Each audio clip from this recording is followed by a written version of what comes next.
400,000 people per year get Lyme disease.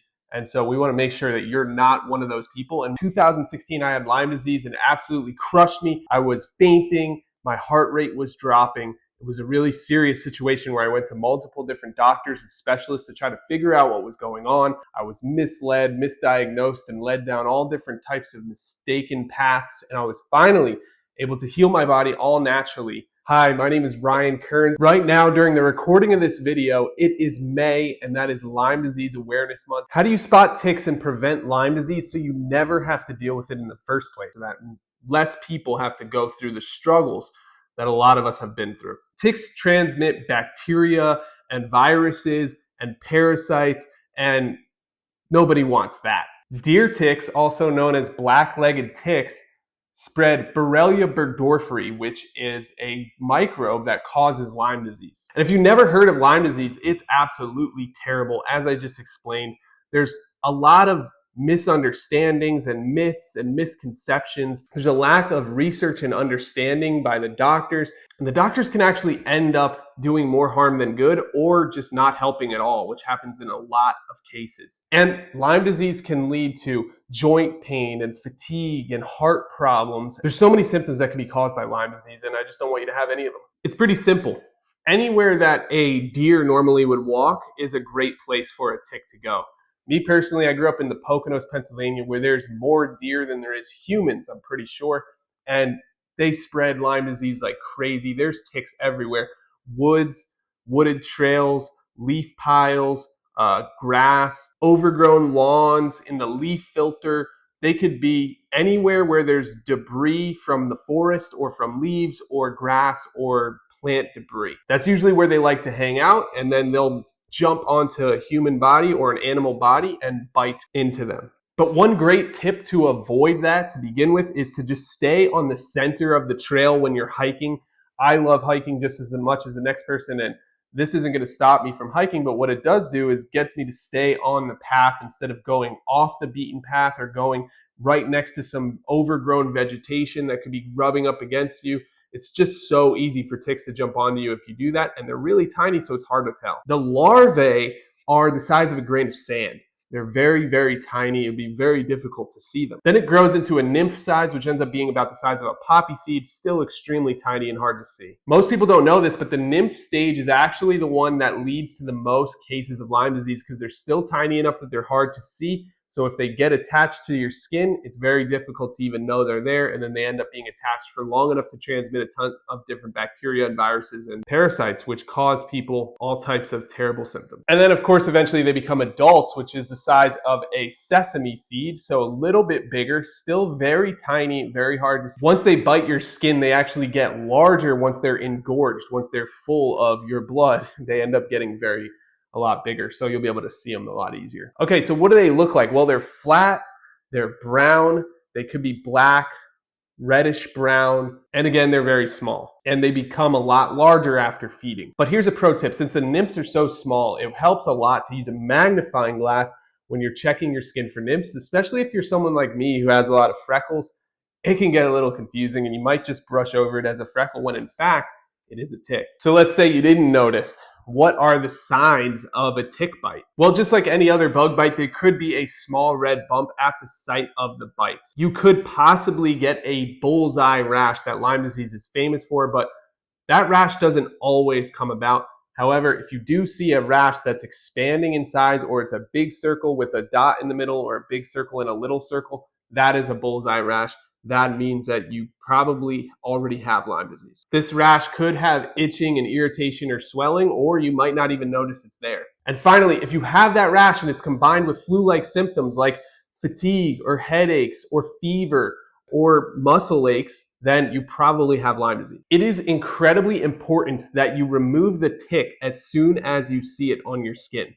You're going to want to grab the tick with tweezers and pull straight up. Don't pull at an angle or twist, because you can actually break off the head inside your body, and then it continues to release bacteria even after the body is gone. So pull straight up to make sure the head comes out as well and you're not stuck with any pieces left over. So here's some really important tick prevention tips, so you don't even need to worry about the tweezers or the rash or the fever, right? Let's get rid of all that. Let's just prevent the ticks from coming in the first place. One of the safest things you could do is to wear long sleeves and long pants when you're in the woods or hiking or going in long grass. I know it's not ideal because it could be hot, but again, these symptoms are not worth the risk. Another thing you can do is tuck your pants into your socks.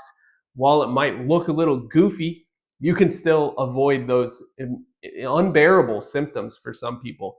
I've talked to a lady 2 days ago that had Lyme disease for 28 years and couldn't find help. But luckily, she used Lyme Wars herbs at lymewars.com, and she was able to get a foothold and really start making a ton of progress. And she followed our instructions that came with the herbs, and she was able to get better. But still, 28 years, you do not want to deal with that. It's worth it to look a little silly in order to protect yourself and your family. And finally, you could wear light colored clothing so that way you can spot ticks a lot easier. If they're on your clothes, you'll see them because it's black, it'll stand out against maybe a white shirt or a light gray shirt. But what about repellents?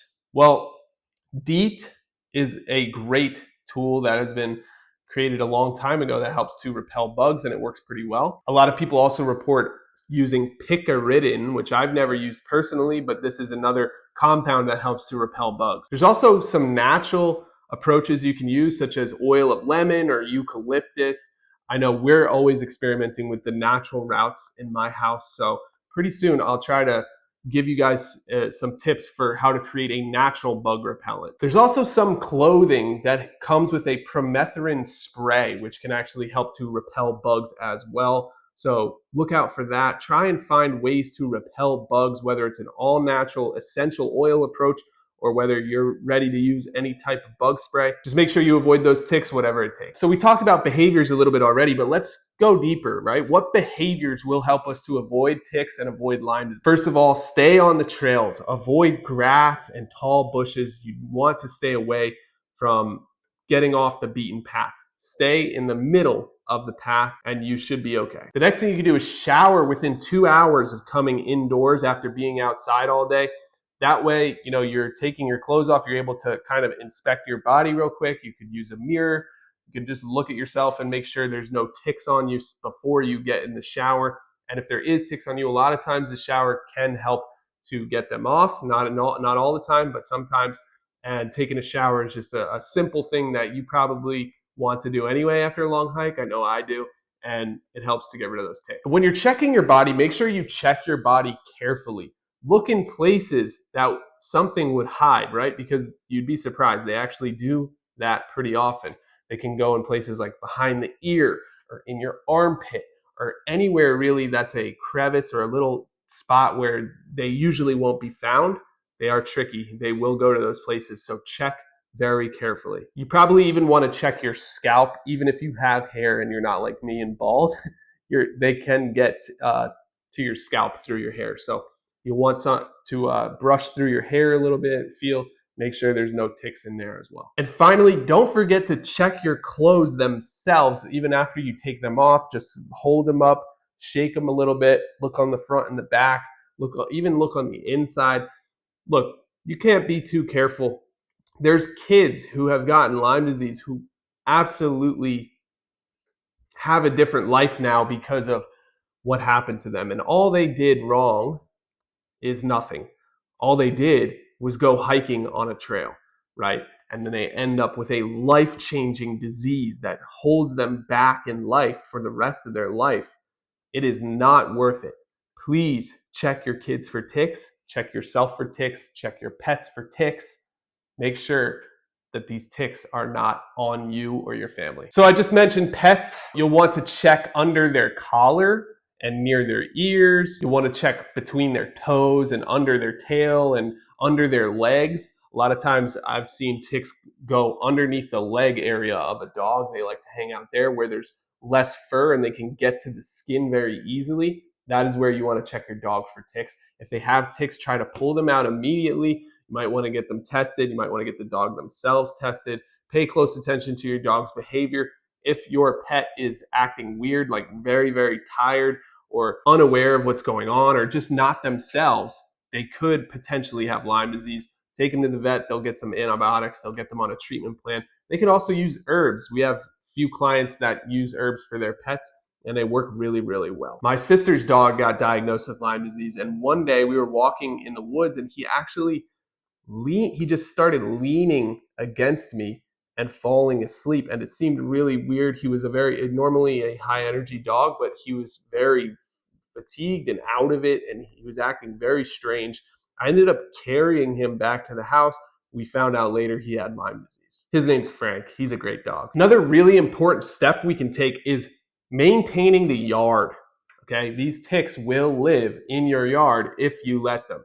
So mowing the lawn regularly can help a lot with removing ticks because they tend to hide in the longer grass to closer jump to an animal or a human from longer grasses. So the short grass, they tend to stay out of that. Think of it like the taller it is, the more likely they could be in there because they like to go towards the top of the grass and then jump onto the animal. You also want to remove your leaf filter and any brush that's just laying around in the yard. And a really cool thing you can do is place a barrier made out of wood chips or gravel between the lawn and wooded areas.